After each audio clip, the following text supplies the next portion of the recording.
আসসালামু আলাইকুম ভিউয়ার্স, সবাই কেমন আছেন? আশা করি সবাই ভালো আছেন। আজকে আমি আপনাদেরকে বলবো খরগোশ পালতে কি কি লাগে বা খরগোশ পালার জন্য কি কি জানা প্রয়োজন পড়ে। তো 1 নম্বরে খরগোশের খরচ সম্পর্কে জানতে হবে। খরগোশ পালতে মাসে আপনার কত টাকা খরচ হবে তা আগে জানতে হবে। যে কোনো প্রাণী পালতে হলে আগে তার খরচ সম্পর্কে জানতে হবে। অনেকে মনে করে খরগোশ সস্তা একটা প্রাণী, যে কোনো তরকারি খোসা খাওয়া দিলে, ভুসি কম দিলে পালা যায়, কিন্তু এটা একদম ভুল ধারণা। খরগোশ পালতে হলে জানতে হবে আপনি আনলিমিটেড ঘাস জোগাড় করতে পারবেন কিনা, ঘাস জোগাড় করতে কত টাকা খরচ হয় বা কিভাবে জোগাড় করবেন তা আগে আপনি জেনে নিন। তারপর মাঝে মাঝে কিছু শাকসবজিও দিতে হবে। ঢাকায় আমি ঘাস কিনি, তার জন্য আমার মাসে প্রায় 2000-এর মতো খরচ হয়ে যায় ঘাসের জন্য। তারপর শাকসবজি দিতে হয় মাঝে মাঝে, সপ্তাহে 2-3 দিন দিই, সেটার জন্য ধরা যাক 500 টাকার মতো খরচ হয়। আর আমি তো ঘাস অনলাইনে অর্ডার করি। আর যদি আপনি ঘাস নিজে কেটে আনেন তাহলে তো ঘাসের জন্য কোনো খরচই হবে না, সেক্ষেত্রে আপনার 500 টাকার মতো হয়তো খরচ হবে। আর এক্সট্রা যদি আপনি প্যালেটস দিতে চান, ঘাস, শাকসবজি আর ট্রিট ছাড়া যদি প্যালেটস দিতে চান তাহলে মাসে আরো 300 থেকে 500 টাকার মতো খরচ হবে।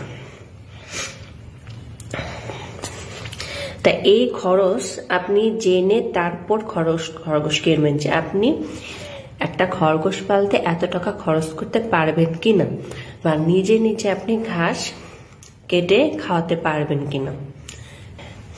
তারপর আসি বাসস্থান নিয়ে। খরগোশ পালতে হলে আগে কোথায় রাখবেন আপনি সেটা জানতে হবে। খরগোশ বেলকনিতে একদমই রাখা যাবে না, বাইরের একদমই রাখা উচিত না। বাইরে রাখলে বৃষ্টির পানি পৌঁছাতে পারে, তারপরে ঠান্ডা আবহাওয়া, ঠান্ডা বাতাস লাগতে পারে, এতে খরগোশ অসুস্থ হয়ে যেতে পারে। তো ঘরের মধ্যেই পালা যায়। খরগোশ 3 রকম ভাবে সাধারণত রাখা হয়, একটা খাঁচার মধ্যে, প্লে পেন আর হচ্ছে ফ্রি রুম। তাই খাঁচার মধ্যে পালতে হলে যত বড় হবে তত খরগোশের জন্য ভালো, তত আপনার খরগোশটা হ্যাপি থাকবে, ভালো থাকবে, দৌড়াদৌড়ি লাফালাফি করতে পারবে, এক্সারসাইজ করতে পারবে। তো খরগোশ খাঁচার মধ্যে বেশি সময় না রাখাই ভালো। শুধু যদি রাত্রেবেলা রাখেন তাহলে কোনো সমস্যা নেই, সারাক্ষণ ছেড়ে রাখাই ভালো। একবেলা অন্তত ছেড়ে রাখা উচিত। আর খরগোশ যদি খাঁচা কিনেন, তা খাঁচা অন্তত আমি মনে করি 2 হাত পর্যন্ত লম্বা হওয়া উচিত আর 1 হাত চড়া হওয়া উচিত। হ্যাঁ, যাতে খরগোশ অন্তত নাড়াচাড়া করতে পারে ভালোভাবে। যে কোনো একটা বেশি যত ছোট জায়গায় যদি আপনাকে রাখা হয়, আপনি যদি নাড়াচাড়া না করতে পারেন তাহলে কি আপনার কষ্ট হবে। আর হচ্ছে প্লে পেন যদি আপনি কিনেন তাহলে খরগোশ একটু দৌড়াদৌড়ি ছোটাছুটি করতে পারবে। প্লে পেন কিনলে একটু বড় ভাবে কিনবেন, যাতে বড় মানে অনেকগুলো বার সহকারে কিনবেন, 4-5টা বার, তাহলে খরগোশের জায়গাটা একটু বেশি বড় হবে। প্লে পেন আপনি এই 2-3 হাজার টাকার মতো লাগবে এরকম 4-5টা বার কিনতে। অথবা আপনি যদি চান প্লে পেন না কিনে আপনি খাঁচা দিয়ে প্লে পেন বানিয়ে নিতে পারেন। এই যে আমি খাঁচা দিয়ে প্লে পেন বানিয়ে নিয়েছি। আমার খরগোশটা প্লে পেনেও আটকানো থাকে না, সবসময় ছেড়েই রাখি, শুধু যখন গেস্ট আসে তখন আমি ছেড়ে দিই।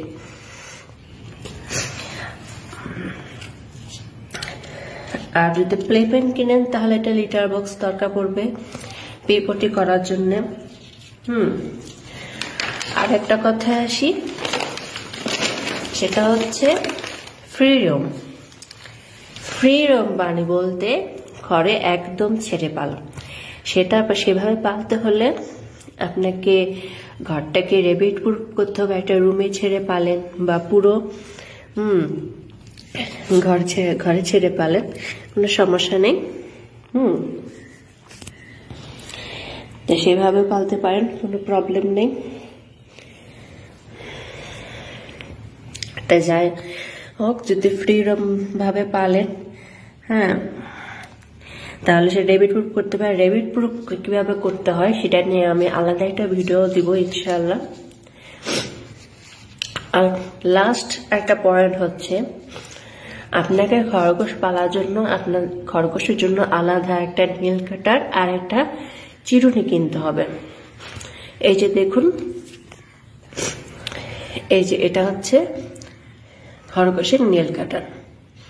এগুলো কিনতে পাওয়া যায় 200 টাকার মতো নেয়। কাটা বনে কিনতে পারেন বা অনলাইনে অর্ডার করে নিতে পারেন। আর একটা হচ্ছে চিরুনি। এই চিরুনি কিনবেন চুল আঁচানোর জন্য। এই রাবারগুলো দেওয়া থাকেন না, রাবারগুলো আমি দিয়ে নিছি। এটা হচ্ছে এক ধরনের হ্যাক, যাতে লোমগুলো আঁচানোর সময় পড়ে না, যে এর মধ্যে আটকানো থাকে। এটা কিভাবে করেছি সেটা আমি অন্য একটা ভিডিওতে আমি দেখাবো ইনশাল্লাহ।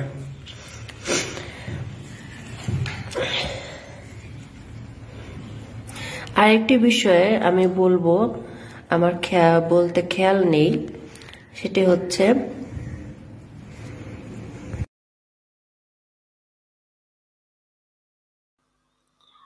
আর যেটা বলা দরকার হচ্ছে খরগোশে ইমার্জেন্সি ঔষধ।